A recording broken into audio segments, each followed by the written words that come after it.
Hello, everybody, and welcome to the Global Commons Thinking Big meeting of the UCLG 2022 Town Hall process.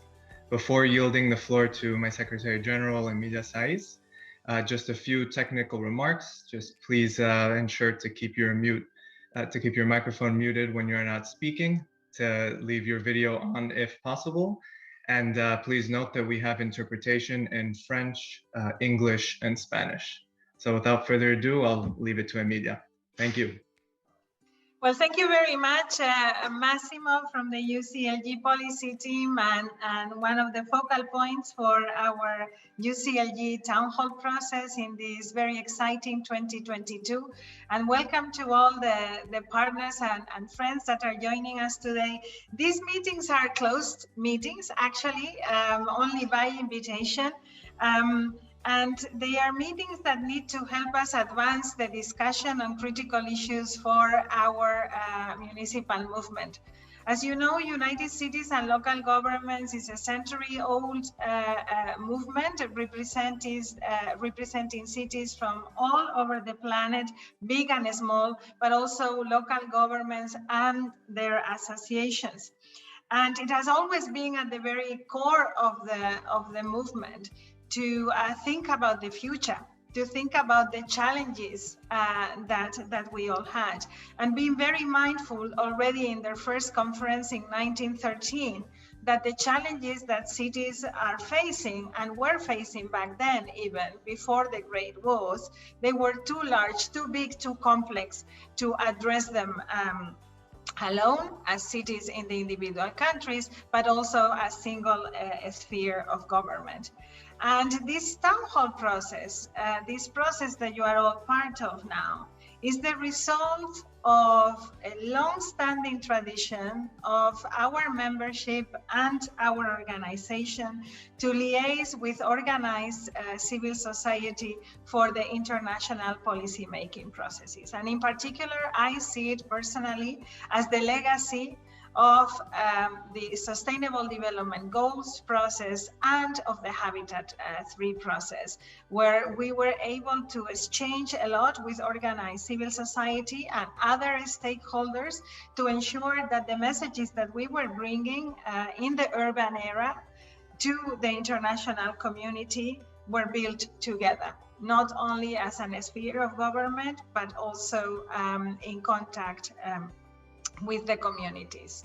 The first town hall process took place to shape it towards the Durban Congress that we had in 2019. And many of you were already involved in that process, although we had organized it differently back then. Between Durban and Daejeon, we have been hit by a very intense, very special global crisis, this health crisis of the pandemic COVID, where we have been thinking together about many of the joint agenda issues that we had in common, and where we have been making use of the town hall policy recommendations to actually continue shaping our conversation, and in particular our work program. The results of the recommendations of these town halls end up in our work program as United Cities and Local Governments, and our aspiration is that it will also shape your own work programs as organizations. So the way that we are organized is we have advanced a lot of the things that we have learned together during these 2 years in between congresses are now already reflected in a very interesting platform that we have developed with a Global CAT, which is called the Cities Are Listening platform. And if everything works all right, you will see the links to that platform showing up in your chat. And we have decided together with you to go beyond the thematic issues that we had seen together, those silos, to broader thinking about these special new considerations that we need to take into account to shape future agendas. The global commons is one of them, but also the interrelation between climate and culture, the trust and government, and caring societies. All of those town halls will be led by a specific organization, a federation of federations in most cases, set up partnerships that have already been thinking with us about it. And in this particular case, the case that we are looking at today, the Global Commons is led by the platform on the right to the city. And we're very happy that this is the case, because it has been with this platform that we have been shaping this notion of right to the city, and that we have been trying to build a very important legacy for us within the Habitat 3 process. Over the past 2 years, we have realized that public had a new dimension in the way that we looked at things. We like to say public is back. But we have also come to realize that we needed different type of service provision, that equality was the undeniable priority from now on, and that acknowledging the impact that our acts will have for future generations is also very much part and parcel of how we need to relate to people, to planet, and to government.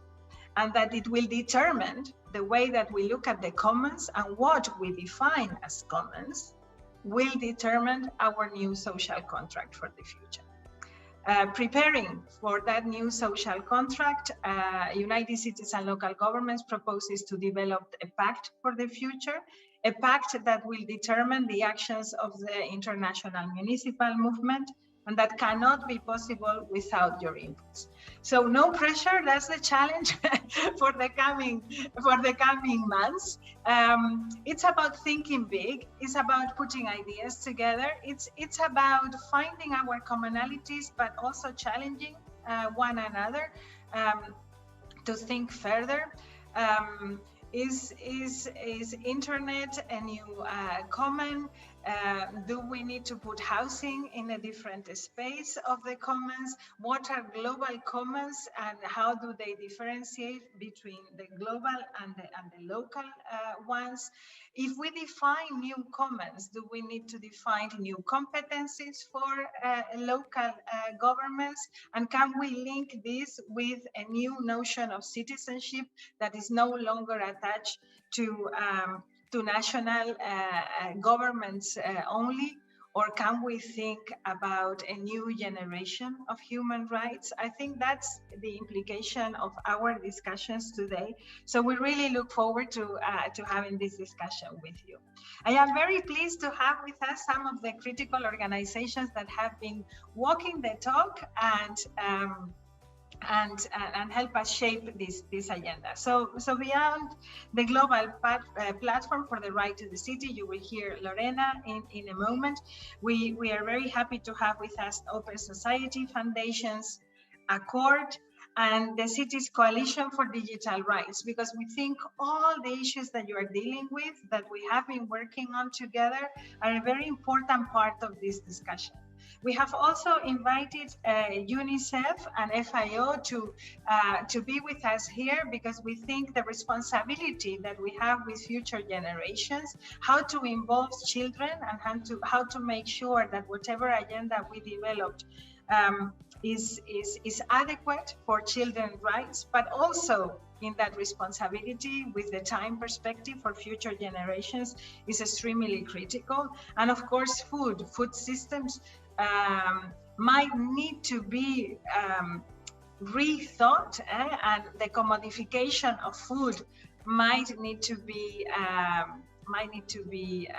questioned in that future global contract that we are trying to promote. So we are very happy to have you all with us. I am also delighted to have with us Fernando Casado and his team, Global Cat, because he was one of the inspiring voices that has been accompanying the first UCLG town hall process, and that will help us actually also shape some of the messages and the visits, the field visits that we are planning to to also add to this process. We didn't have that before, but beyond talking, we are actually going to go visit and hopefully shape future projects. So I'll stop here because there is a lot to cover, but thank you very much for giving us the trust,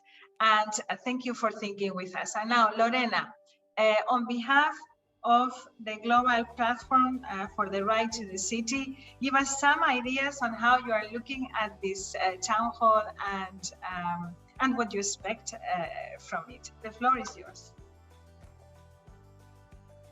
Thank you, Emilia. Hello, everyone. It's a big pleasure to be here with you today. And thank you, of course, for this invitation. We're very happy to have the opportunity to be part of this process and to work with all of you. What we see as a learning process, really, and shaping ideas and narratives and actions together. As you probably know, the Global Platform for the Right to the City, and today some of my colleagues are also here at this meeting. We are not an organization, we are a political space for action, and we gather different kind of organizations in all regions, including social movements, civil society organizations, professionals, academics, and also local and regional governments, mostly through UCLG. Over the past years, we have been collaborating together at different levels, at different scales, on different kind of projects, including advocacy, research, and capacity building and communications. And in particular, as Emilia was mentioning, two milestones in that process were, of course, the Habitat 3 process and the discussions and negotiations over the new urban agenda, and the Durban process more internally regarding UCLG. And you probably remember, most of you probably remember that within that process of the discussion of the new urban agenda, there were some hot topics, very debated topics, and some of those were certainly the right to the city and the idea of cities as commons. And inside that, or related to that, the role of local and regional governments and civil society organizations and communities. So for us, it's very important to go back to these ideas and put these ideas back on the agenda, the global agenda. Because at that point, many national governments and even some multilateral organizations and international organizations were against some of these new ideas and proposals that actually weren't that new for civil society organizations and others, but were to them. So we think it's a good time now that we are entering this process of Quito +5, or reviewing the implementation of the new urban agenda, to take these ideas not only back on the agenda at the global level, but actually go further and what are the implications, where are some of the, in particular, policy implications of these ideas, and shape that together with you all. So for us, in terms of the expectations of this process, we hope we share that with us. Three main dimensions. One is to deepen these shared narratives. The other one is to consolidate and broaden the collaborations and the partnerships we have been building over the years. And in that regard, we're very happy to have not only friends and colleagues and organizations we have been working with very closely, but also some new ones, or new to us. And very excited to have the opportunity to work together on this process this year. And the third level and dimension is, of course, also to strengthen public policies, and in particular, the role of the public community partnerships for cities and territories. So entering into the specific topic of this town hall, the commons, we know there is a lot to discuss. Emilia already was setting the table for us to start thinking about some of those different dimensions and components. For us, one key issue will be actually to discuss even the title of the framing of this commons town hall, and in particular in terms of the global local dimension. So we know there are global commons. We also know there are local dimensions for that. We know there are local commons that have some international repercussions and so on. So starting the discussion about the multidimensional or multiscalar nature of the commons will be one of the key topics for this group as we see it. And of course, also going more into the specifics, including both material and symbolic commons, and of course, land, housing, food, but also culture, knowledge, etc. So those, and seeing those also related to the human rights approach to this old and new rights. And another central component or dimension will be the discussion around that we can see all the public as commons, but not necessarily vice versa. So that not all the commons are public, and going beyond or revisiting the idea of the public sphere and including in that, of course, the role of local and regional governments, but also, as I mentioned, the role of communities and organized communities in producing and managing and taking care of those commons. So as you can see, we have a lot to cover, a lot to discuss, and this is just the first meeting to get to know each other, to start sharing some ideas, your expectations about this process, and see how we can shape the process together, actually, in terms of the methodology, in terms of the different steps we need to cover, consultations, online consultations, producing documents together. And Emilia also mentioned the possibility of some field visits and get together in person to actually work together on the field. So these are just some of the initial ideas and expectations, and we're very happy to share this opportunity and this process with you all. So welcome again. Emilia, I'm not sure how you want to proceed in terms of the debate and the presentation from the different organizations. If you want to moderate that. I would propose that we give the floor to Billy Cobbett for exciting and provoking our mind about where we have been with this discussion. As you know, Billy Cobbett is the former director of Cities Alliance, and he was part of the town hall, the last town hall in relation with informalities. Cities Alliance is also involved still in the town hall process and is the leading organization in our caring town hall process. But I thought it would be interesting to have Billy with us because he will be part of our drafting committee for the Pact for the Future. And I wanted to make this link with between this conversation and the Pact for the future. Then I propose that Massimo explains a little bit the process very quickly, and then I leave it in your hands, Lorena, to deal with presentation or whatever you want to do with the rest of the organizations.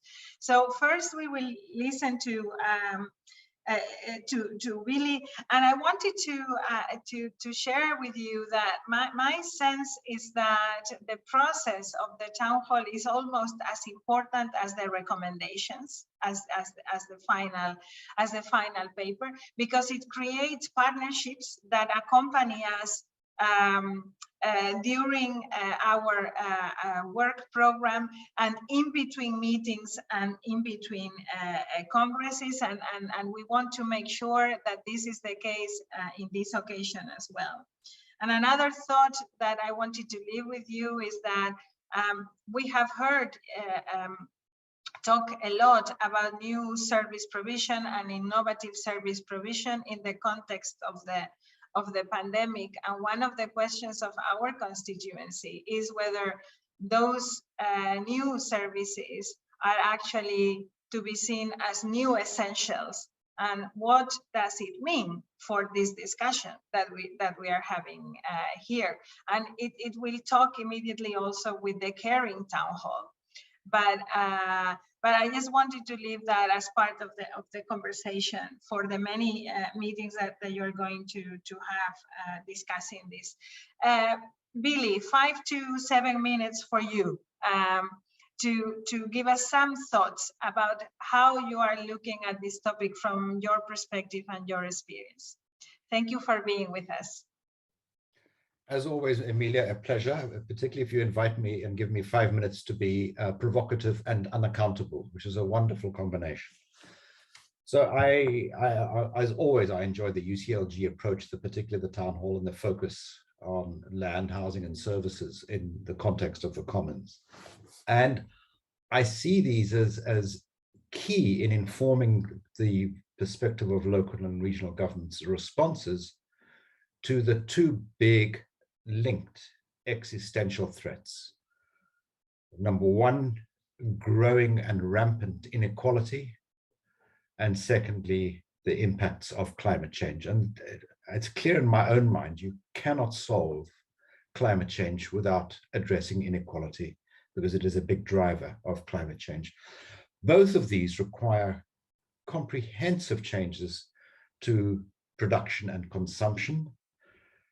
They require changes to how we live, how we measure human progress. It almost certainly implies a shift away from GDP as the main indicator of success and growth. But fundamentally, both require huge shifts in power. Who holds the power and how decisions are taken. These are not light topics. Both require a functioning principled commons.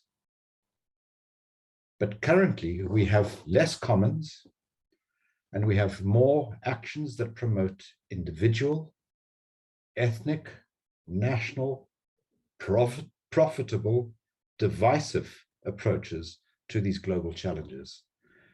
And that's why in my few minutes of provoking, I want to focus less on the commons directly. And my proposal is to call on local and regional government to recognize the need to protect the political space within which the commons can be both defended and promoted. And I want to identify 4 threats that I think directly confront our ability to make progress in the commons. The first is around common social discourse and something called the truth. And we are currently, and you'll all be familiar with this, confronted with conscious attempts to create alternative narratives around these global topics, driven by misinformation, disruption, and the creation of a parallel set of values. And these parallel values undermine the very narratives that are essential for the commons. And your recent examples you've already cited, where a common approach is so essential on public health and COVID, on climate change, and more worryingly, on the democratic process. So I see that as the first threat. It is very closely linked to the second threat, which is very specifically the emergence of dark, hidden money designed to weaken and undermine democratic values and processes. And this is writ large in some of the major democracies in the world today, undermining the processes and the institutions that are so central to our common objectives. The third, and you'll see these are all linked, we see concerted attacks on the very institutions that were created for the common good. These can be institutions providing public services, health systems, education, but equally, and not often mentioned, institutions that are central to the collection of public revenue and tax. We have now an entire parallel system of money flowing outside of the formal tax and revenue systems. And linked to this, so this is all in the framework of SDG 16 in my mind, and it goes beyond public revenue. It also means access to legal systems and to justice. All of these are under threat from the kinds of forces that I've been talking about. I'm not being conspiratorial. You don't need to be a conspiracy theorist to see this happening in front of you on a daily basis. And the fourth threat that I see is to state and non-state institutions, including those in civil society, which were created or have, which are key allies in counteracting inequalities and promoting a common good.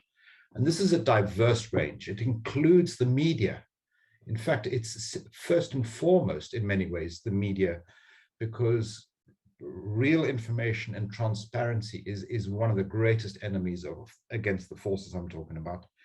It includes trade unions and the right to protect the dignity and the price of work. And it, of course, includes many civic organizations that have been created. For example, the Global Platform for the Right to the City. Associated with that, of course, are the non-institutional factors, for example, the rights to protest and to organize. I see in different measure in different countries and at different strengths, all of these under a level of attack. And I think in putting forward the commons approach and also the concept of global public goods, I think organizations like UCLG, where local and regional governments need to be very clear about protecting the space within which the commons can be promoted, because otherwise what we will end up doing is promoting interesting projects which don't go to the core of the matter, which is about systemic change and about at the scale necessary to change the way in which we live. So that's 5 minutes, Emilia, and a bit. Amazing, everything that you can say in 5 minutes. Thank you so much, Billy, for keeping to time and for being provocative indeed. I do love when you don't need to be accountable to one specific body, but just to the community, then you are able to say many more things that we were able to say before. And I like that we are benefiting now from this perspective. There is something that you have said about protecting this space, which really links with a conversation that we have had within United Cities and local governments with our membership, with the mayors, who think that we need to go from the notion of implementer, from local governments as implementers, to obviously local governments as shaping policy, but also now in particular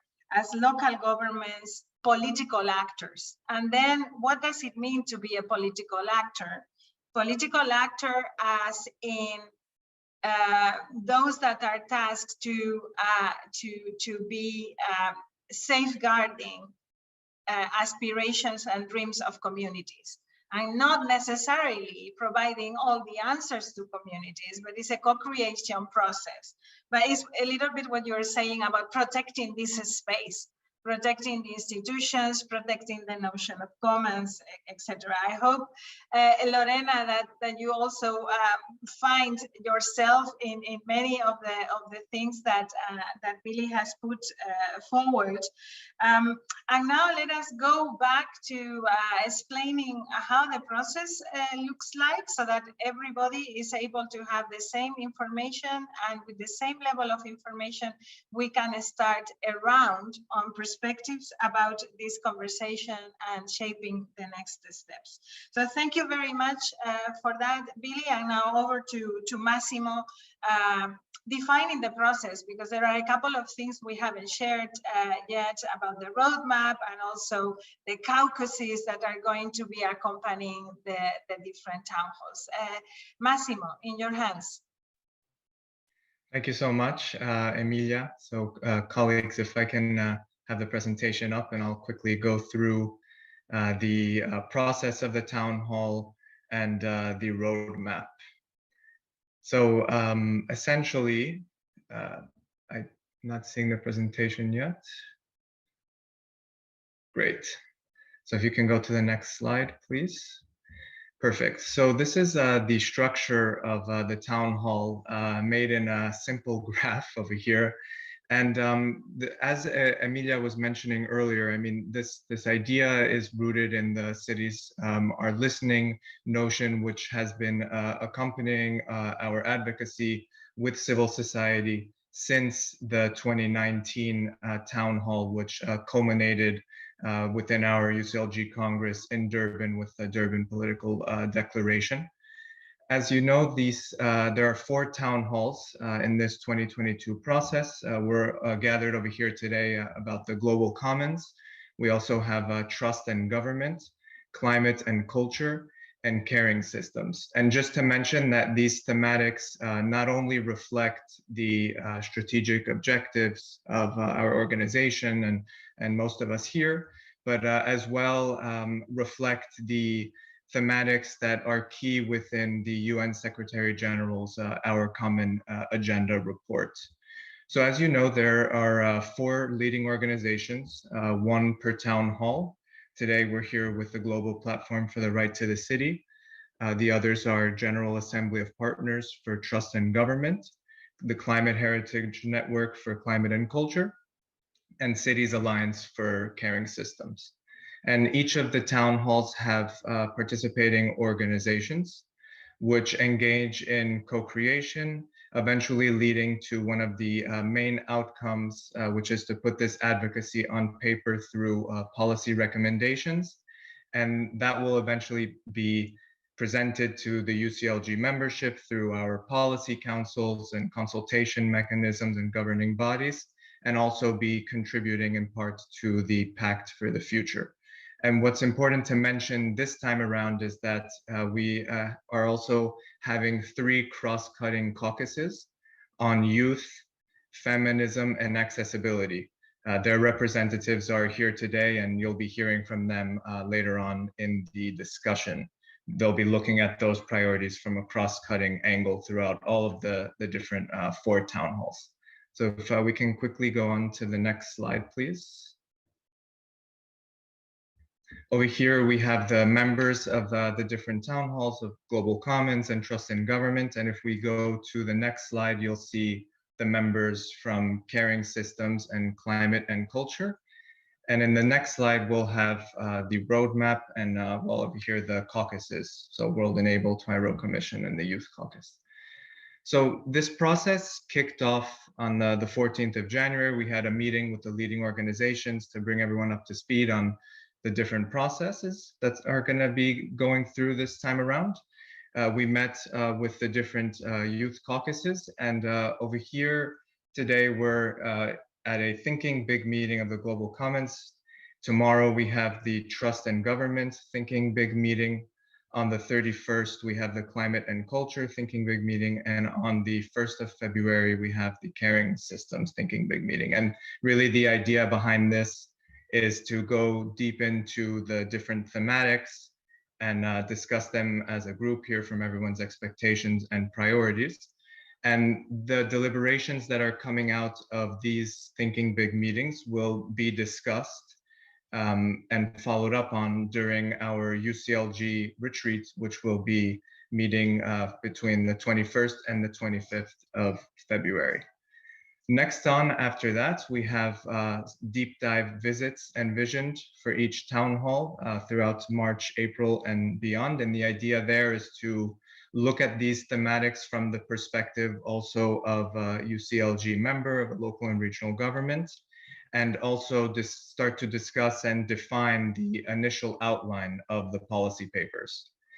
In June and July, we will be going through the co-drafting and co-creation process with online consultations. And over here, it's important to mention that this will occur through the UCLG Meets platform, which is an online platform where you will be able to provide your comments, provide your thoughts, and disseminate materials on everything that we discuss here. And if we can go to the next slide, you'll see an example of what this platform will look like, and we'll be sending you all information on how you can register on there.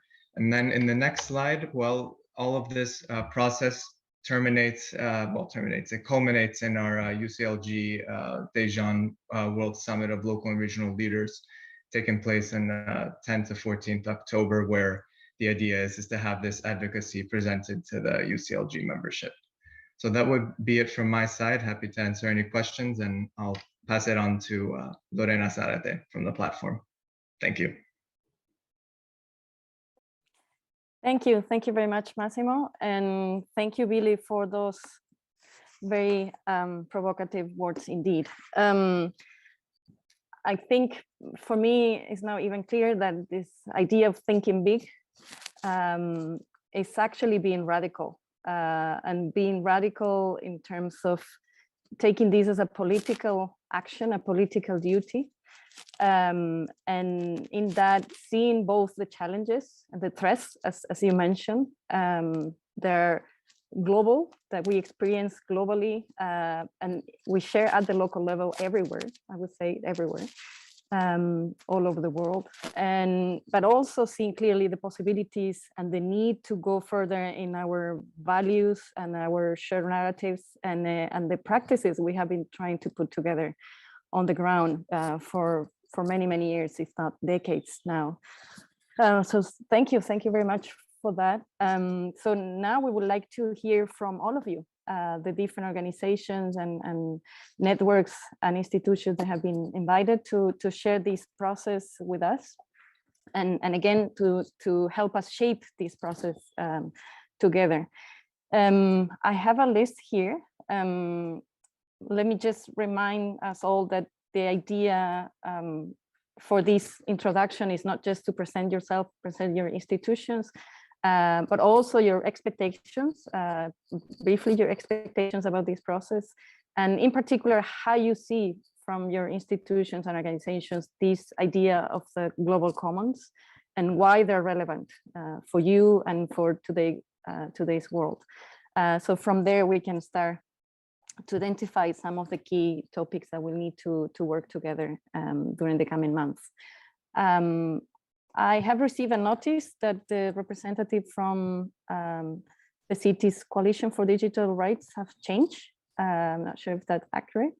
And if we have a new person, yeah, so we can follow the order, the same list, but I think with a different person. I'm not sure who that person is, Massimo or Emilia, if you can help me with that. They actually couldn't make it, so if you can just go on to the next person, please. Okay, correct. So we have on the list Nina Madsen, Program Officer at Open Society Foundation. Please, Nina, floor is yours, and we're expecting 5 minutes each, so then we can have another round hearing you all. Hi, thank you, Lorena, and good afternoon, good morning. I don't know if there's anyone in nighttime already, but good evening if that's the case. I'm Nina Madsen. I'm a senior program officer with the Open Society Foundations. Within Open Society, I'm with the Latin American and the Caribbean program, our regional program for the Latin American and the Caribbean regions. I'm Brazilian, but based currently in Washington, D.C., so living here in the US. Thank you so much for the invitation to participate and to be part of this process. It's really an honor and very inspiring and provoking for us. I think we come into this space with a fairly new partnership with UCLG in building our work and our strategy around the care economy and really strengthening the push towards caring systems, as you're calling them, right? Care policies and care systems. As we see, they are very urgent. Sorry, can you listen? Can you hear me? Okay, sorry. And I think we come into this conversation with, I like the provocations, and I really appreciate the initial question that Lorena brought to the table on the title of the town hall, the Global Commons. I come as a feminist. I have a feminist background and a background in the women's rights movement in Brazil. So I come to this conversation with an understanding of the commons as not things, but social relations. The commons as anchored and grounded in territory, in communities. Commons as, well, they need shared property, they need shared land, water, forest, but also knowledge, also caring systems. So in a way, I think this town hall and these debates here will definitely be connected to the other town halls, right? And that is something I would love to hear more about, how thinking about the commons will feed and be nurtured by the conversations about the caring systems and climate and culture, and also the democracy and the democratic institutions and systems.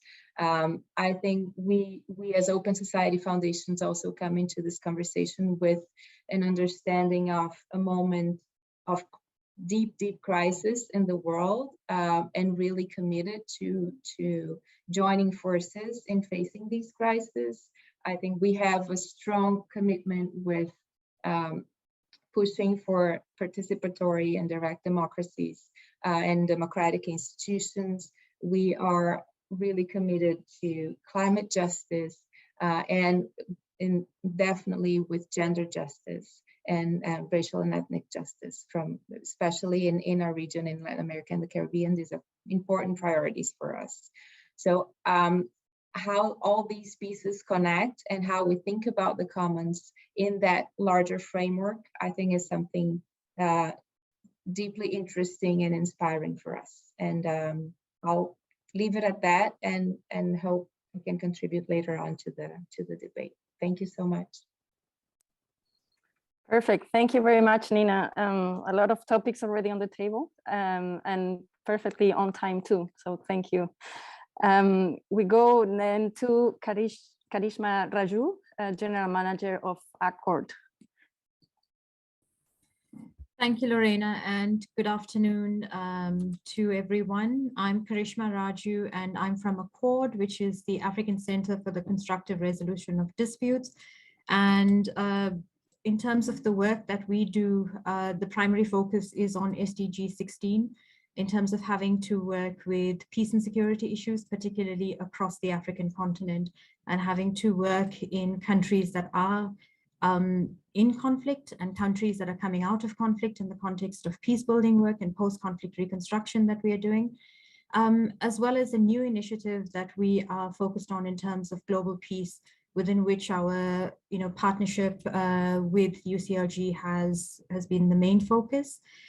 In terms of where we see the global commons, and I think in the context of public goods, we see peace located within that context, but very much for us in terms of where humanity is based and having to look at it from the perspective of strengthening institutions to actually be able to promote peace and bring about that stability, something that we see as a space for where there has to be a growing trust in governments and governance. And I think from the perspective of the African Union, for example, in terms of a regional entity within themselves, seeing it from the perspective of, beyond peace and security and development as a nexus that we often talk about, we're seeing it from the perspective of governance being critical as well.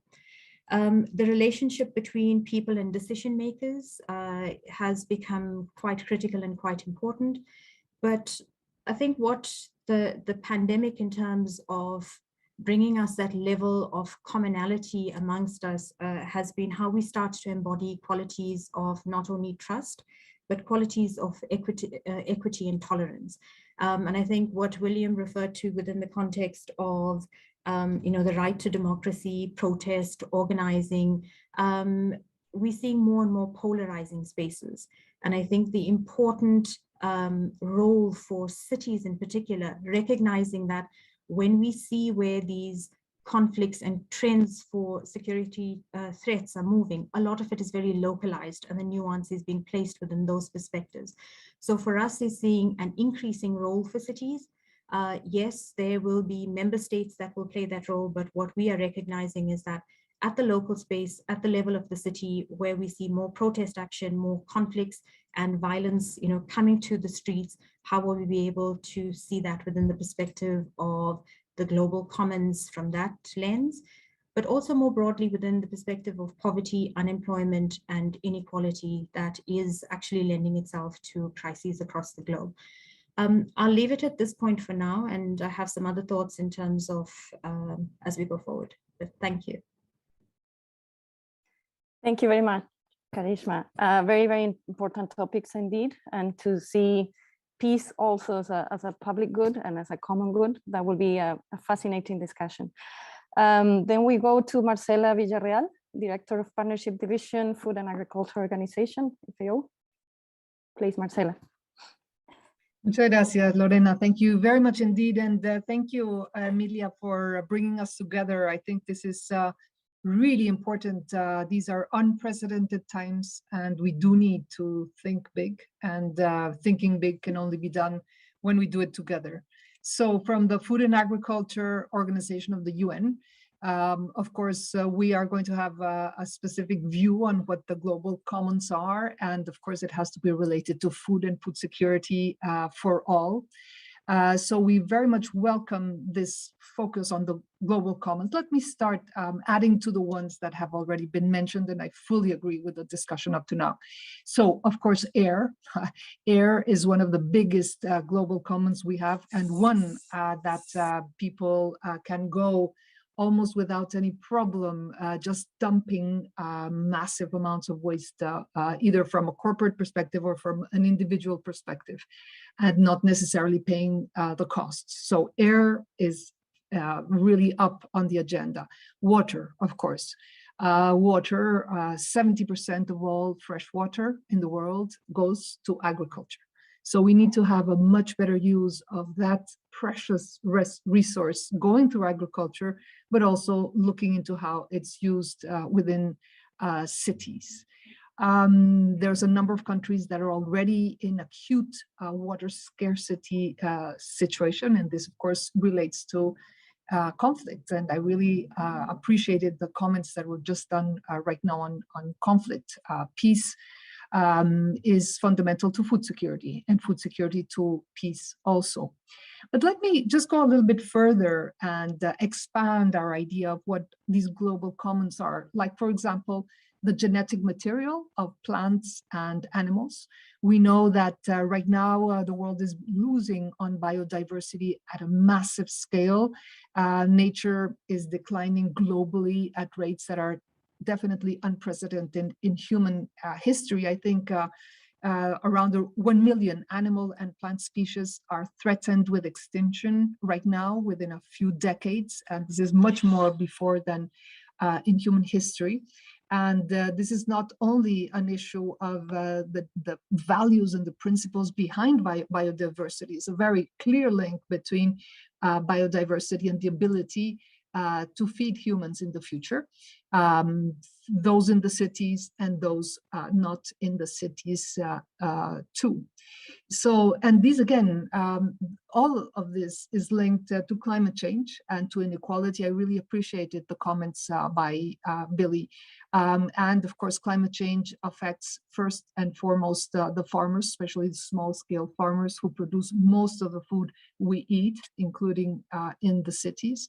And of course, inequality is an underlying factor in all factors of hunger and malnutrition too. We have been seeing increasing rates of deforestation, linked, of course, to loss of biodiversity, but also linked, very importantly, there's a recent study that shows quite clearly the importance of deforestation for getting in contact of virus that can come from bats that don't not normally get in contact with humans, and other kinds of zoonosis, including the one we are currently experiencing. Of course, we have to have an emphasis also on how we consume, and this was also mentioned, how we produce and how we consume. And when we're talking about city dwellers or other kinds of urban dwellers, food loss and waste is, of course, very, very high up in the agenda. So waste is very much an issue that is something we have to address for the kind of planet we want for the future. We cannot really think about sustainability without thinking about what we're eating, how we're eating it, what we're wasting, where that waste is going to. Linked with this is also knowledge. For us in FAO, of course, knowledge is a very important part of this global commons, and including, very importantly, knowledge from indigenous peoples. And their knowledge is not being appreciated enough in food systems, but also we're seeing a massive loss of indigenous languages too. So global commons, I think we have to think big. Very interlinked, all these different issues, and very, very important towards how people live within the cities, and definitely very much related on the kind of future we will have in our planet. Sustainability is the future of the planet. If we don't have sustainability, we won't have a planet. So, of course, this is high up as a global common too. Over. Thank you very much, Marcella. All fundamental topics, essential topics, and we can see clearly the relationship, the linkages between the commons and life, and carrying on of life, and well beyond the humanity, right? And the possibility for us to survive is necessarily linked with the preservation of life more broadly. So thank you very much, and all the dimensions of including the culture and knowledge, indigenous peoples' knowledges and languages, and discussions around genetic materials and so on. So a lot of new dimensions that we need to consider and put on the table for the discussion. We go then to Thomas George, Global Lead on the urban issues at UNICEF. Please, Thomas. Thank you, Emilia, and everyone at UCLG and all other organizers for inviting us. This is my first time in Global Commons and in a process like this, which has been initiated by UCLG. As the moderator mentioned, I'm the global lead for Urban with UNICEF, and at the moment we have interventions in urban areas in more than 100 countries as of last year. And we are in a phase where we are stepping up our engagement for children in urban areas.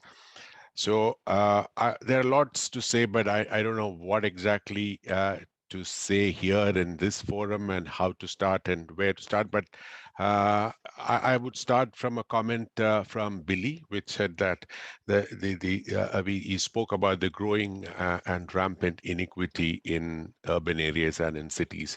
I would like to add to that the changing demographic profile of cities also.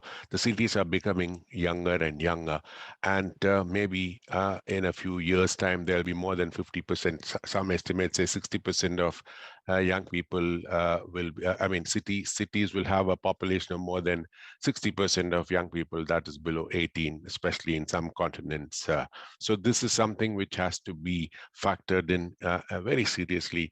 And it's also unfortunate that in most of the conversation on cities or urban, the issues of children do not find the kind of consideration it merits. Maybe because they are not voters. Maybe even the political leadership of cities are not interested in children because they don't have voting rights. So the issues could be very varied, but I think we need to make sure that whenever we discuss urban or cities, we have to bring in the issues of children, and not just of children, of elderly, of other marginalized groups like refugees, migrants. And in many cities, you have linguistic minorities who are not able to access the services and other development initiatives. So, you have to look at all the different groups in the city. When we talk about the different groups in the city, I think we need to mention the issues of slums and informal settlements. This is another area where, most of the people who are in such discussions are from the first world and the third world reality of slums and informal settlements are not really given the kind of consideration it has to be. You know, we estimate that there are 350 million children living in slums and informal settlements all over the world, which is more than the population of the US. And if the estimates are right, it's going to double in a couple of decades. And that will be like, we are looking at a scenario where 25% of the global population will be living in slums and informal settlements. So this has to be something which has to be really at the core of our discussion.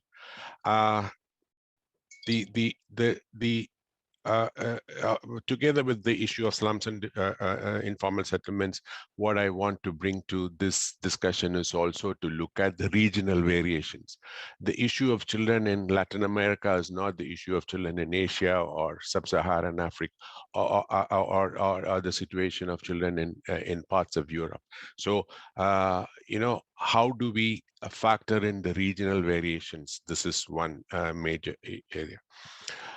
Participation, you know, there is this allegation of elite capture in participation in cities. How can this process make sure that the most deprived, the marginalized also have a voice in the participation process in the cities? And how can it be institutionalized and be encouraged and supported?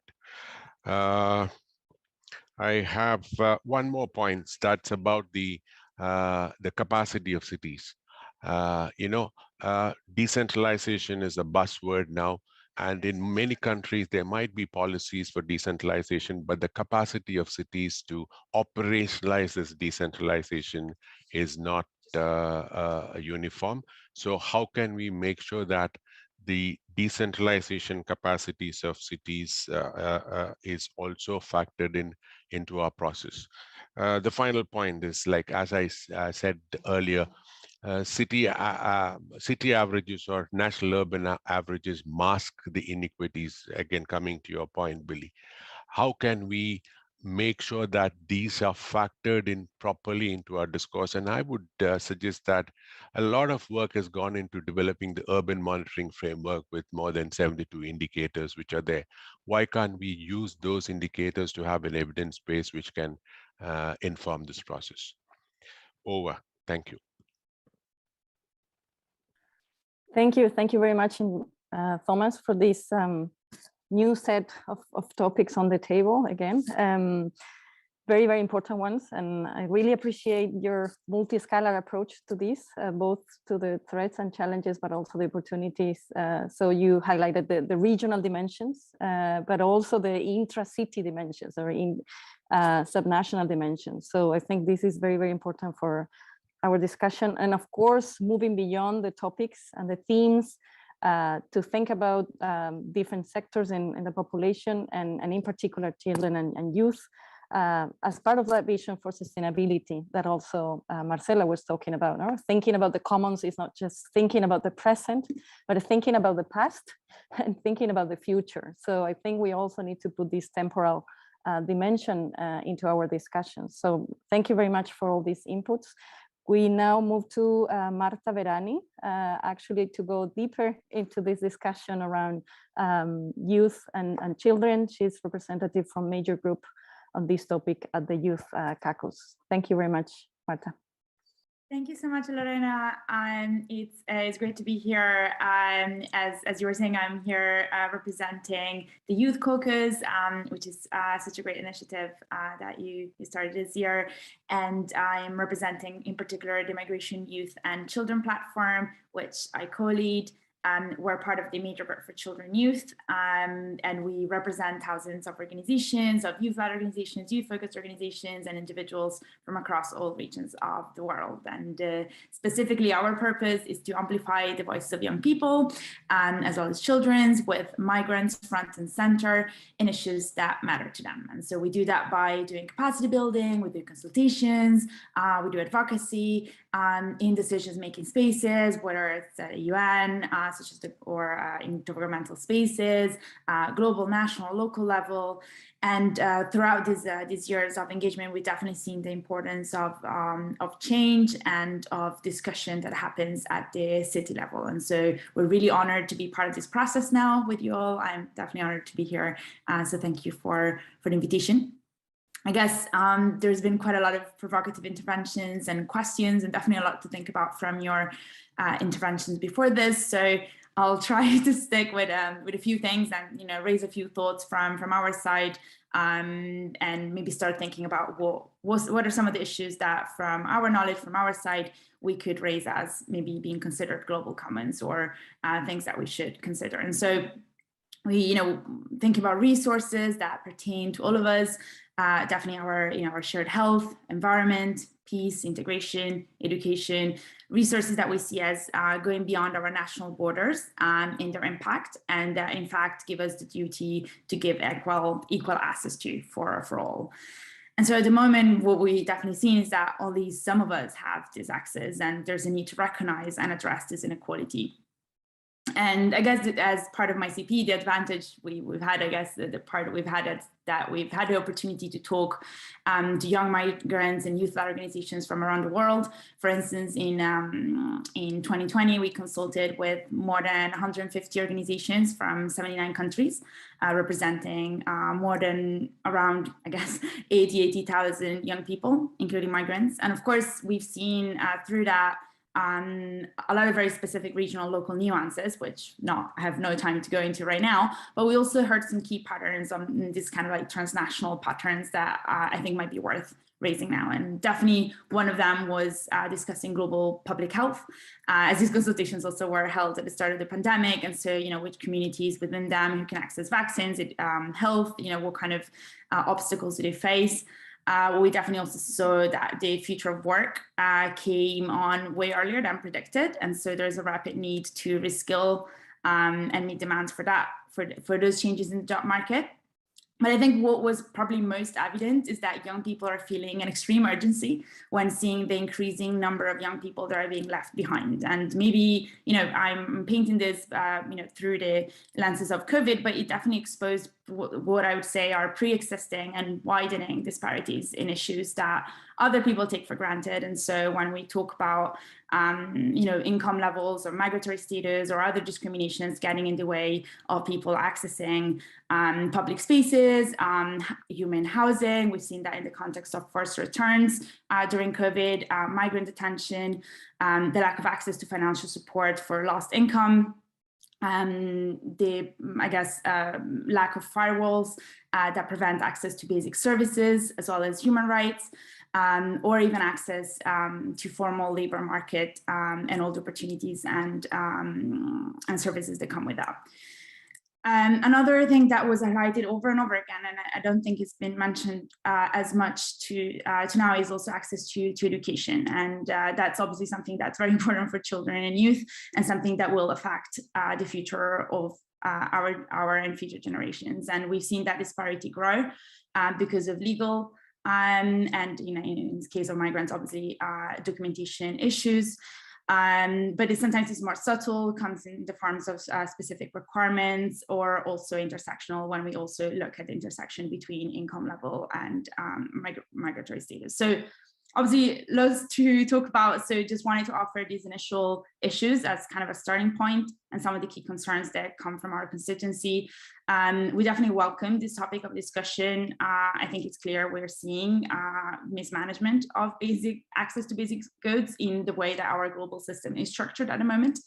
And so this definitely needs to be rethinked. And I think if we can be, radical in this space, that's something we would definitely very much welcome in looking how these issues are produced and valued, and just making sure that no one is left behind. And obviously now we're concerned to youth, but obviously beyond that, looking at what the inequalities are and how they can be addressed. So really looking forward to discussing this more together. I also have some more thoughts and solutions, but we'll keep those for later, obviously. So thank you so much, Lorena. Thank you, Marta. Indeed, and I really appreciate this focus on migration, because when talking about global, that's another dimension of the global, right? So just multi-side, and this perspective from people on the move, accessing all these services, but also possibilities and the right to be part of different communities. And this focus on education too, I think is critical, and it wasn't on the table so clearly before. So thank you for that. We now go to Victor Pineda, President and founder of the World Enable, the Accessibility Caucus. Victor, please. Thank you so much, Lorena. Thank you, everybody that spoke before. I think Billy gave us great context and a structure, and a lot of the previous speakers have echoed.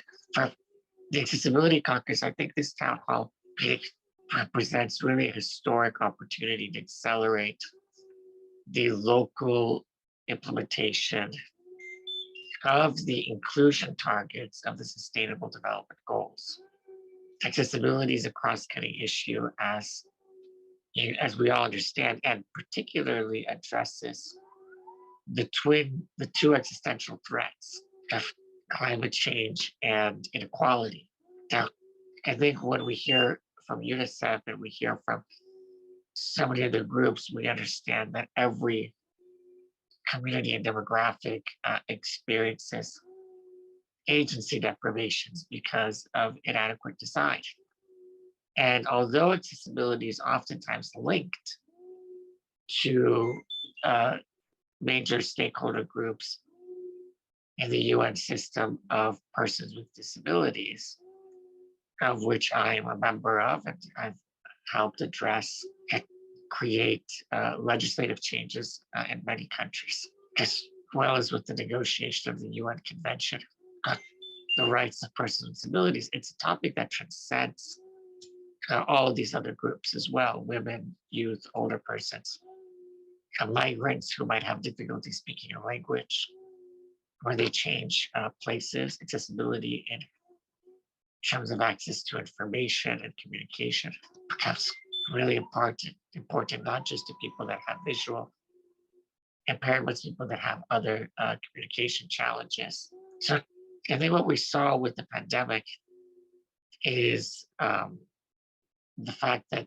there are new systems and new ways in which we are collaborating and cooperating. It's making a lot of the existing inequalities much more apparent and more clear. We are taking action on this. We're creating spaces for people to have these conversations. The leadership of Amelia and her entire team to centralize accessibility as a cross-cutting issue is an example of that, but also other dimensions that I think were touched upon, and both that relate to issues of inequality and climate change. And from a climate change perspective, I want to talk also about infrastructure and sort of the green infrastructure. And that is the issue of technology and digitalization and the whole digital transformation of cities that can not only be seen as a threat, but also an opportunity to how we end up using these tools to address climate change and build better infrastructure that's not only green, but also accessible and inclusive. Technology can accelerate understanding of inequality, the cross-cutting issues and themes and identities that keep falling off or falling through the cracks in local governance, in local systems, in financing of these policies and programs at the local level. And ultimately, technology is a way to accelerate what we're doing here, which is creating a virtual global commons to exchange ideas, technology to radically accelerate distributed decision-making, and not to get too advanced, but the advent of blockchain and other tokens, not only to disrupt the existing financial systems for the bad in terms of harming communities, but actually disrupting systems in a way that we can get ahead of these to empower and bring other tools to the forefront. For example, decentralized autonomous organizations can be a new way for local governments to empower civic dialogues and civic groups. Artificial intelligence isn't just about monitoring, but can be about understanding unique needs and creating patterns, and understanding patterns of inequality in cities. So I think when we think about accessibility, there are the urban design components that are cross-cutting, and those standards need to be continued to be woven in a way that addresses age and demographics and functional impairments, but there's also this layer of accessibility to information, which is what allows us and to access communication devices and alternative text, and captioning on videos and transcriptions, but also sort of the advent of technologies that create more legibility on the inequality can give us more pathways to advance some of those localization of the Sustainable Development Goals. I'm happy to support in any way any of the other communities to elaborate on these topics. Thank you so much for giving me space to speak. Well, thank you, Victor. Fundamental points also that you bring to the table, and of course, accessibility as a cross-cutting issue. But also a very clear example and focus on these different dimensions, including the material dimensions, as you said, the urban design and access to different services and so on, but also this non-material and symbolic dimension, including access to information and also participation at the local level and empowerment. And these are critical tools to addressing inequality, both understanding inequality, but also challenging and changing that. So thank you very much, and emphasizing also the role of local governments to do this. Thank you for that. We now go to the representative from the Feminist Caucus, our friend Sri from the Waidu Commission. Sri, thank you for being with us today. Thank you, Lorena, and thank you for inviting Waidu Commission to be part of this process, a very exciting process and radical as well. So when we're talking about, I'm not going to repeat all the points that our colleague, new and older friends here have mentioned and brought up, but from the feminist perspective, I see many of you are all feminists in here, so I'm very, very happy. Maybe you don't say it out loud, but how you already shared some of your points, definitely you are feminists. And when we talk about who are the feminists, feminists are people who support gender equality, and you know, the way you mentioned, you are all part of that. So from the perspective, from the feminist perspective, I think what I would like to add is that men and women access or have the opportunity to access and enjoy commons, you know, common goods differently. So what we want to make sure is to go back to the threat or the challenge that Billy and several of you mentioned, the inequality. So in this discussion, I think it was Emilia who mentioned just now that we want local and regional government to shape policies that can bring equality, so that all can enjoy and have access to the commons. There are a few issues, or maybe you have touched, but maybe I didn't hear that very much, is to look at also the health and safe common goods, common dimension for on the commons. What are those, and how does that relate to also the built environment, and how each one of us have access or do not have access to that, and how can we make sure that all this enjoyed by all. So I'm not going to go into depth of all this, but I'm going to work with all of you to make sure that the feminist perspective and the issues on gender equality are the transformative key pathway when we deal and we think big about our global commons and also local commons. Thank you. Thank you very much, Sri. And we know that we cannot think about commons and commons as a tool for transformation if we don't put a feminist approach into that and a gender equality into that. So thank you very much. We're very happy to have the possibility to work with you and all the caucuses indeed as cross-cutting dimensions for these town hall processes.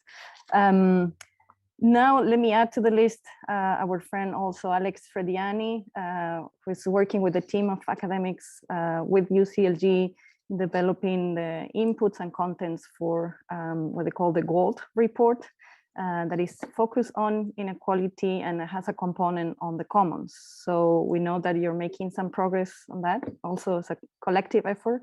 And we need to see how we consider those inputs in this process moving forward. So thank you, Alex, for being with us today. Thank you, Lorena, for inviting me to make a small contribution here. Yes, we have been working in the GOLD report, which is most of you are familiar with a very important report that comes up from UCLG, and each of them have a different focus. And this one that we're working at the moment is on urban and territorial equality, on pathways for urban territorial equality. And within the process of the GOLD report, we have been engaging several networks, organizations, including the Global Platform for the Right to the City has been part of those conversations. And there has been different pathways that have been emerging for local and regional governments to advance urban and territorial equality. And one of them is around commoning. And I'd like to highlight two key messages that I think has been emerging from this particular chapter that has been also very important for the overall message of the report, which is just coming out now. So the first one is that I think that commoning really brings to the forefront the need to rethink the role of local and regional governments in the provision and the access of services and goods in the city. In a way, it calls for a whole rethink of a new culture of governance. And I think Emilia and Billy has already pointed to this, that it's really about moving beyond an agenda of being the provider or being an enabler, that both of those agendas haven't been enough to cultivate the commons and safeguard it. So in a way, what the report is calling for local and regional governments to be as well, apart from those key roles, to be also a guarantor, to be safeguarding people's rights to services and goods in the city, and to be a key player in providing more equitable and fair conditions for different stakeholders to be able to protect, respect, and fulfill people's rights to goods and services in the city. So local and regional governments, from a commons perspective, has a fundamental role to play in this agenda.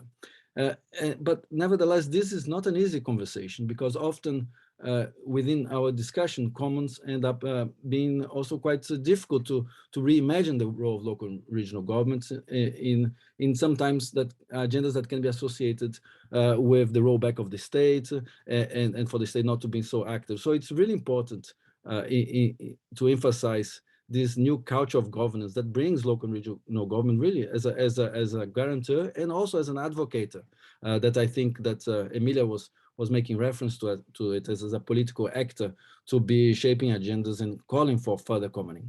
And that's the second point, that I think the report focused a lot on commoning as a strategy and not only as commons as an outcome. And that really brings to the forefront a series of collective strategies and actions in the city that have been making access and have been producing and have been designing and has been also guaranteeing access to services and goods through collective mechanisms. And I think that is a really important way of thinking about commoning as a process of collective action within which different actors are working collaboratively to guarantee access to services and goods in the city. And my last point here is that the report has come up with also key emphasis on the need for this incremental set of actions. Instead of seeing those collective efforts of commoning as isolated or fragmented, is that once we start capturing them vis-a-vis others and we see a process of mastering of those processes of collective actions, I think the report is really articulating that there is a tipping point. There is a tipping point within which we then might be able to then reshape the systems of production and consumption that Billy was making reference in the beginning of his contribution. And so really I think there is a call here for local and regional governments to be able to encourage, promote as collective actions, to support the mushrooming of these processes, and a way of seeing incremental action as positive ways within which we can advance a global commons agenda. So yeah, thank you for the invitation. I hope this helps to make some connections between the town hall process and also some of the conversation that's happening within the Gold report process. Thank you. Thank you very much, Alex. And I have to apologize because I'm having some connection issues. My internet connection is quite stable at the moment, so apologize if I don't appear online. So I think we still have few more minutes for this discussion, and thank you again, Alex, for these two key messages that we have been here also in some of other colleagues' point of view. And in particular, this idea of commoning as a strategy or as social relations, as some of the participants already mentioned, not just as things. So this is a very important dimension for the discussion we are having today and in the coming months. I can see we have Amanda Fletty now, and please feel free to raise your hand.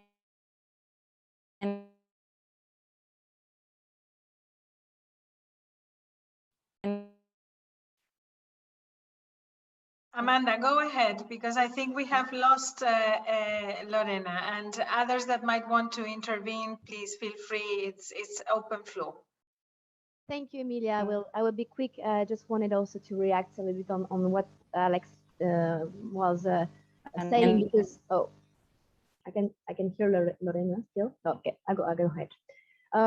Maybe on this commoning debate that we've been having also within UCLG and with the Committee on Social Inclusion and with all this dialogue with civil society, just maybe remind that where it came from also, because we heard all the debate on private sphere, on public sphere, and commonings also comes on this interest of find transformative ways to renew the social contract that we are hearing so much in this call that we are hearing this year, and the commoning process and all the debate around commons is also a response to this all public or all private.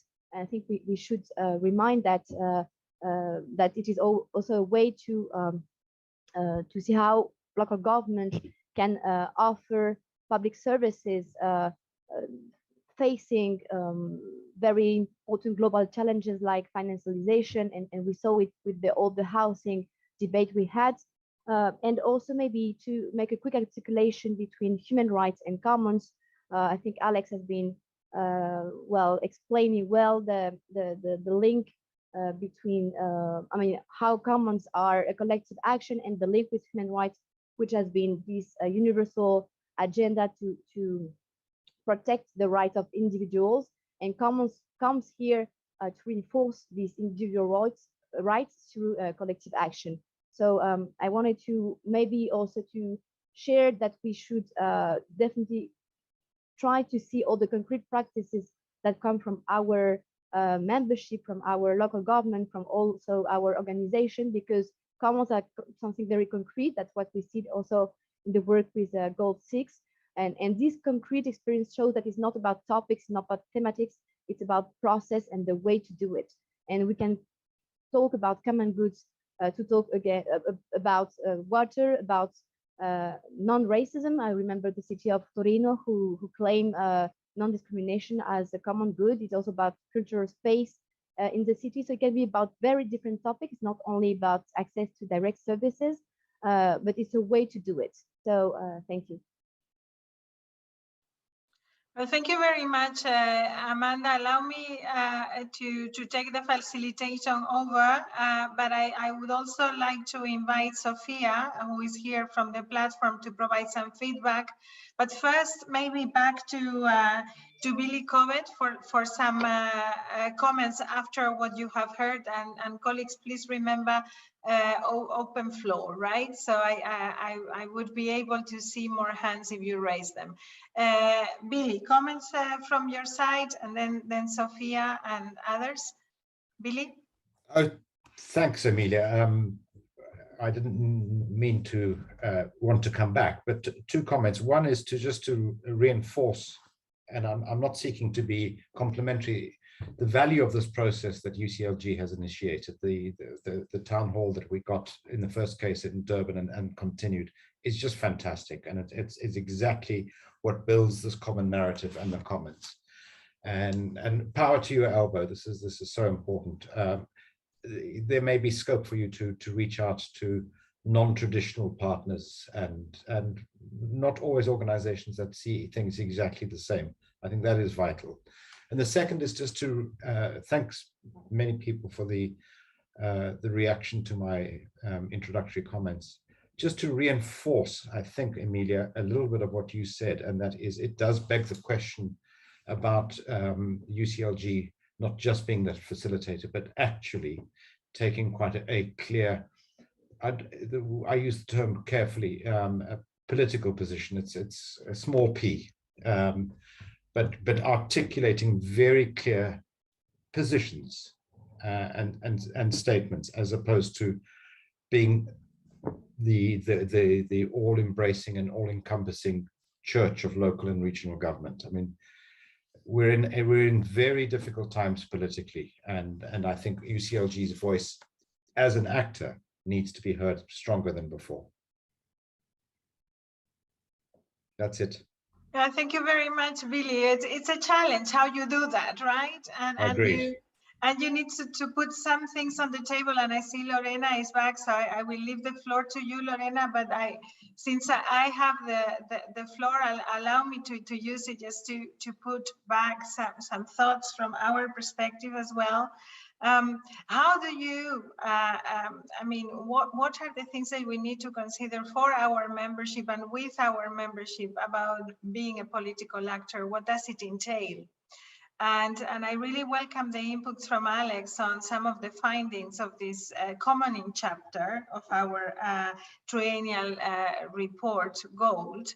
But there are things that haven't come up here that we will need to look at. If we want to be that political actor, we will need to think about some of the tough things that it implies to look at the commons in a different way. And some of those things have to do with reappropriation, remunicipalization, decommodification. How do you do all of this within the framework of this new social contract, with redefining service provision, taking into account younger generations, and what Thomas was saying to us about how cities are changing. Everything is changing in cities all the time. I mean, the morphology of cities is changing. The type of the citizens are changing. And I'm sorry that we didn't have the coalition of digital cities with us, because they would have brought to the discussion also, I'm sure, issues such as artificial intelligence and data. How do we define commons around data, artificial intelligence, and access to digital service provision, which has been partially brought up by Victor. So I think we need to challenge the group. I see here Lorena, and this is only the beginning.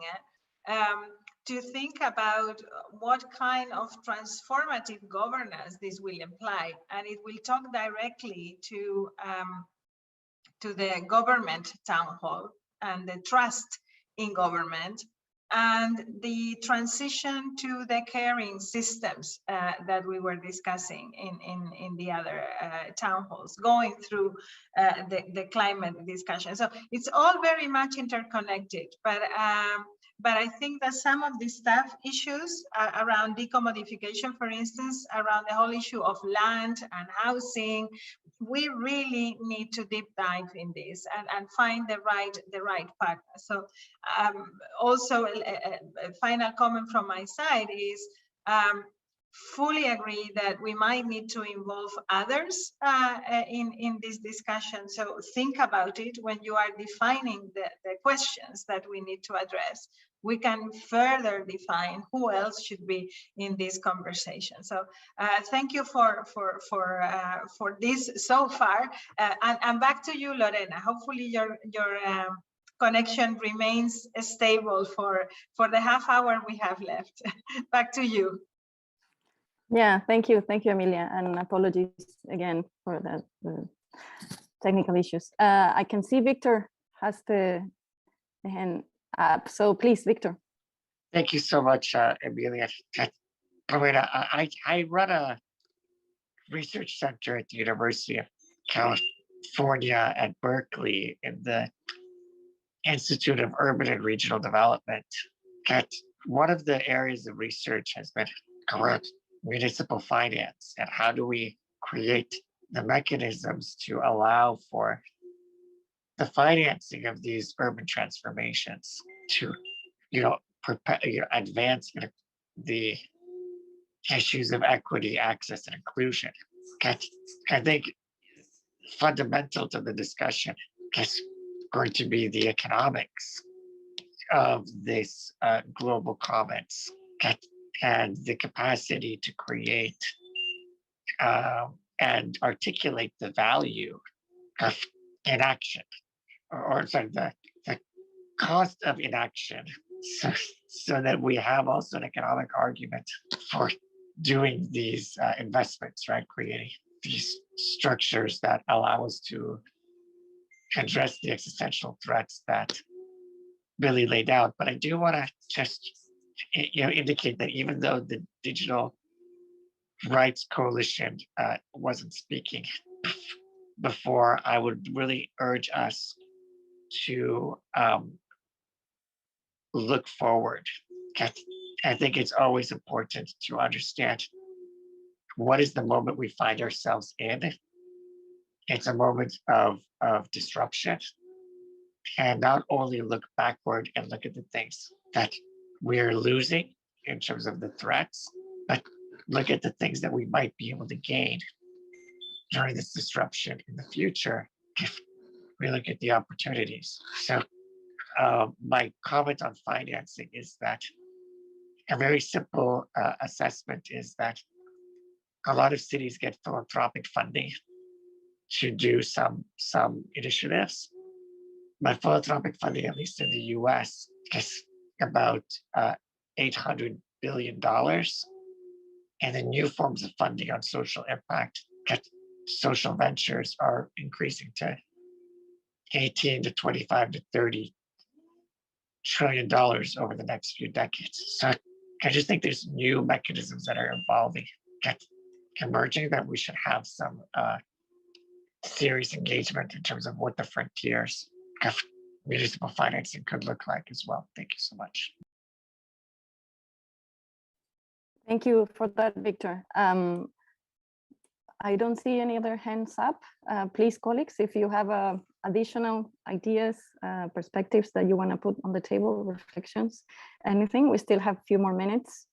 In the meantime, I would like to highlight some dimensions. Alex didn't go into those details, but I had the opportunity to look at the draft of the commons component at the Go report, and I can see that they're trying to identify some of the keywords and actions for local governments, local and regional governments engagement into the commons, because that was one of the questions and issues of this last round, right? How we actually work on this, and what is the role of local and regional governments in working on the commons, etc.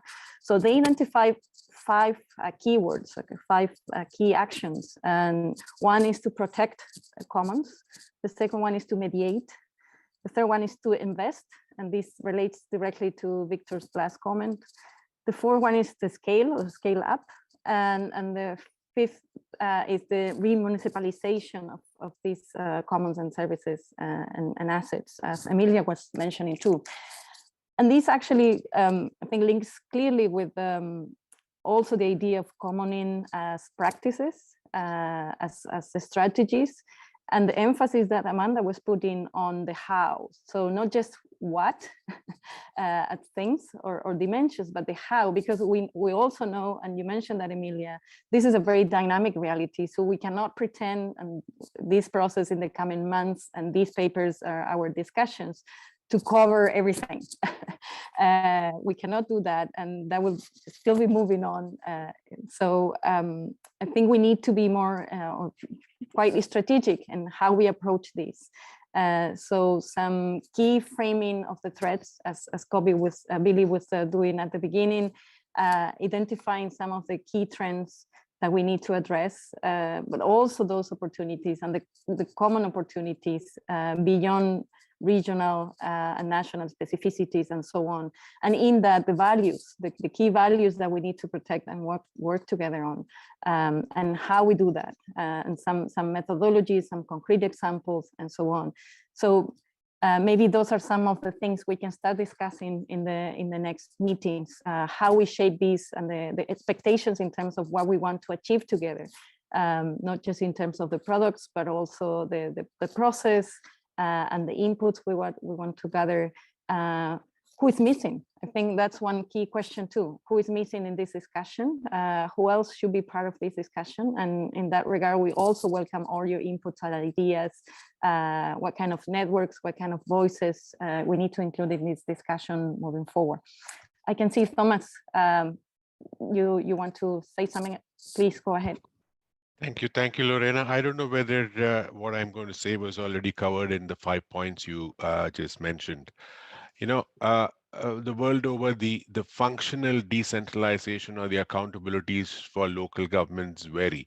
In some countries, it's practically nothing, and in some countries, they are quite empowered to do what they want. But I feel that there is a growing demand from people for the city governments to be their spokesperson. I mean, what we need to look at is, what is the role of local government? Is it just to govern based on the accountabilities that are with them, or to be a spokesperson or who can coordinate, who can convene other stakeholders who are part of it, like the deconcentrated levels of national government or departments, private sector, civil society, and whoever is in play there. So I think we need to have that that clear understanding of what is the role of local governments going into future. Over. Thank you. Thank you. Thank you very much. Very, very important point. I'm sure Emilia and UCLG will appreciate that moving forward. Anyone else?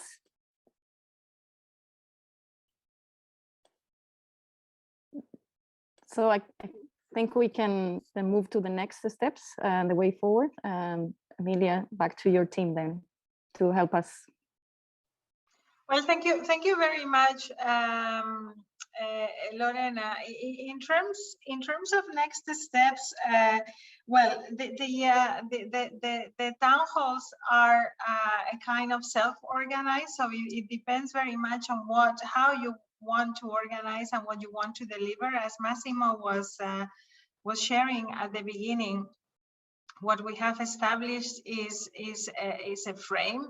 We have allowed for all these people that we work with to come together, but also invited you to define whether there are others that should be in this meeting. And as leading organization, of course, the global platform can define how many meetings you need before you start working around drafts. We are going to open up a space, which I hope in the next week, where you will be able to share documents, start discussion fora, upload anything that you find relevant for this discussion, and you are also encouraged to establish links with the other town halls that are taking place. So I think it would be interesting if beyond the caucuses, some of you would also pay attention to the Think Big meetings that are taking place in relation to other town halls. The system is very open. What we invite you to do together is to produce a document with recommendations that will inform our politicians, but also that you establish this dialogue with our political representatives. They have a mechanism to meet with each other around different type of topics, which we call the policy councils. It's made up of around 15 politicians from around the world. And we would be happy for you to table specific issues to the policy councils in the coming weeks, so that when we arrive to the Congress, we will have things that will directly impact our strategic vision, but also the work plan. Because at the end of the day, that's what we want to do. We want you to be able to influence the way that we are that we are advising local and regional government members, but also that you influence directly some of the visions that our membership can have. It is about self-organization, but I am very happy to hear any questions that you might have on the practicalities of this, and I will give the floor to my colleagues, and in particular, Massimo. Is there anything that you feel we should be sharing further with colleagues at this moment, or before we open for another round with specific questions on next steps that they might have? Massimo, the floor is yours for anything I might have forgotten. Thank you so much, Emilia. You covered it all. Maybe just to add that, well, as you mentioned, we'll be opening up the UCLG Meets platform this week. And over there, you'll find the question that we asked today on the Global Commons, where you can respond to that and provide your interventions and further priorities, identify key trends and opportunities related to the Global Commons on Meets on the platform, so that the leading organization and you all can start to define the sort of basis of what will be the structure of the policy paper moving forward. So I would say that as something very concrete as a next step, and happy to answer any questions if you have any. So let us give colleagues a little bit of time to think about eventually any additional questions. I mean, from now until the end of February, when all the town halls will be meeting in a moment I think is the third day of the retreat on the 23rd. We would like to invite of February, we would like to invite all the town halls to have a hybrid session, a plenary where ideas will be exchanged. And if there are specific issues that you identify as town hall that you would like to resolve on specific areas, for instance, I'm just giving one, housing or water remunicipalization or the issue of global versus local commons, or any issue that you might think about, well, let us know to see whether there is something specific that we should organize. It can be an online meeting, but it can also be a session during the retreat. The possibilities are within the retreat are limited, so you need to be quick about it. But I think getting ready for this moment where all the town halls come together is very, very important. And also, please feel free to ask for additional specific meetings among yourselves, and to let us know what you would require. I see Victor's hand. Victor. Emilia, I really appreciate the way that you've given us a platform and a framework, but I think because so many of us have other existing commitments, one suggestion could be to perhaps identify or pre-schedule the set of meetings well in advance to give us kind of a roadmap, and to be able to block that time in our respective calendars. That would allow us a little bit more structure in terms of following the work, especially for the caucuses that will have to work across the various different dimensions. And just keeping sort of the calendar and the milestones really structured, I think would be helpful. Because the other part, this might be a bit of a tangent, but is there a correlation or some touch points as we lead to the World Urban Forum?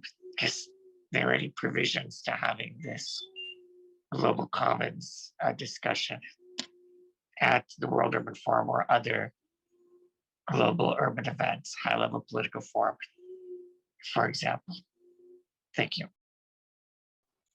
Thank you very much for the questions, Victor. I think on the set of predetermined kind of or programmed meetings, Massimo has shared what we have up until now, and it will be to the leading organization. And Lorena, I am sure the platform will be doing proposals on how the town hall will, this specific town hall will progress.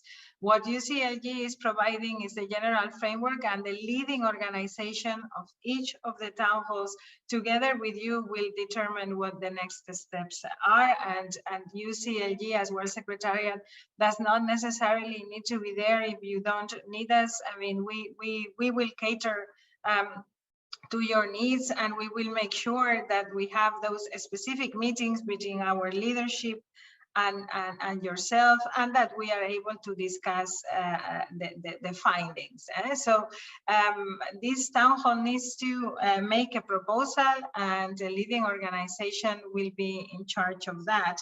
And concerning the caucuses do need to self-organize as well and see how they are going to be following the different town halls. Concerning this very interesting idea about the links with the international agenda, well, I am sure that this process will inform all the processes that we are all involved internationally, but the only thing that I can guarantee is that it will impact and influence the political agenda of our world organization. So in principle, this is a United Cities and local government process that you are joining, and we will make sure the agenda is influenced for the future. We are also going to offer a moment for this process to inform 27 other organizations that come together in the Global Task Force and that will be meeting with us at the annual meeting during our retreat. So there will be a connection there. And we will see some of these other organizations from C40 to CLGF to the Mayors Migration Council, to many others, they will be participating and showing up in some of these discussions. Should there be a specific things that you would like to do together within the framework of the World Urban Forum, we will be happy to take that into account. What we can explore is whether some of the local and regional governments moments that we're going to be having in the context of the World Urban Forum are good moments to do this. But I don't want to put too much on our plates. I just want to make sure that we create this space for radical thinking and influencing our agenda, but obviously to be as open as possible when appearing together and advocating together in other processes. It's a little bit up to all of us together, how much we feel we can do. So let me give you some time now, and Lorena, I am back to you on, well, what are the timing that you consider necessary to make concrete proposals for these participants to interact again.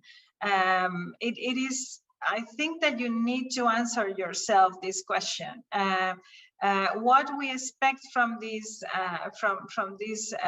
group is for February would be to have already some of the critical ideas that you would like to tackle as town hall, because as we said, I don't think that we can cover every single thing that is related to commons. We have some work that has been done for the gold process. There has been work done in your respective organizations. Now we need to identify the 3 or 4 critical areas that we would like to cover together, and bring this to the discussion of the other town halls to see how this relates to the government question and trust, to the caring system question, and to the question on climate, and how it relates and talks with the council. So what I am looking for is already a structure of the things that you think will be deeper dives. And what I would expect is as many of you to be with us throughout the retreat, to feed into the diverse discussions we are going to have, including inequality, including the new urban agenda, to make sure that some of this thinking already influences those processes. If there is people from this town hall that is able to come to Barcelona in person, we are also very happy to explore possibilities with you. If you can only be there in a hybrid format, then of course that limits the type of participation that we can have, but we can also arrange for that. I hope this addresses partially what you have in mind. Yes, thank you, Emilia. So I think we all have a big task ahead. And just to clarify again that we, from the Global Platform for the Right to the City, my colleagues here, Nelson Saule, Enrique Frota, Sofia Torres, are also participating at this meeting, and you will receive certainly some communications from them. You will see them participating in these meetings moving forward. Just to be clear that we are just facilitating this process, and we want to do this with you all, that we are not leading in the sense of deciding everything. So we very much welcome your input and your very active participation in shaping this process together.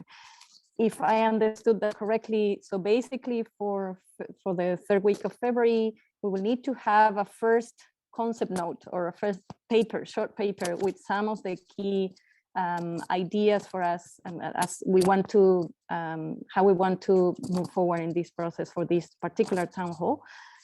So perhaps setting up the context, and then some of the key framework for this discussion, and the key moments and steps, and how we plan to do that in terms of consultations, in terms of meetings, in terms of drafting, etc. So some initial ideas that we can agree on, and then put that on the table and share that with both other members and other town halls groups, but also with the UCLG more broadly.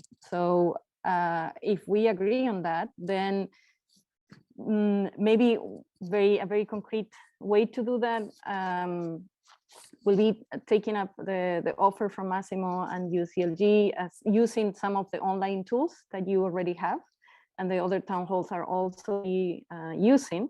So to set up like a collective document, and we can receive inputs from everybody in that document.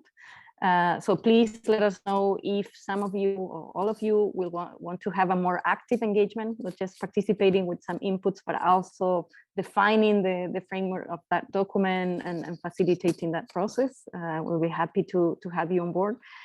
And then maybe to consider if we need beyond that collaborations and inputs in writing. And also please feel free to share whatever you have already available. As Massimo was commenting on these topics, on the inputs you provided today, references, documents, etc., that we should start putting together in one place. So we all have that as background documents and reference documents. But beyond that, to consider if we need to meet again, and maybe to have like a quick, coordinating meeting before the retreat, perhaps 1 week before the retreat, around mid-February or something like that, so we can polish the document together and the things we're going to present at that meeting, and also define who is going to be speaking on behalf of the group and etc. So if you agree with those proposals, so maybe just to summarize 3 things. 1, to start sharing your inputs, ideas, documents as we initiated the discussion and the process today. 2, let us know your availability to collaborate in writing on this, setting up this process and the methodology for this town hall to work on. And 3, your availability to have a quick, very operational meeting before the retreat, so we can polish our ideas and the process we're going to present at the retreat. If that's okay, or any comments or questions or additional ideas on that, happy to work with you all on that. I don't see any hands, Lorena. What I would say is we can set up an email chain so that you can start exchanging with each other and make sure that you can coordinate well and share these inputs. We will let you know as soon as possible when the interactive space is going to open.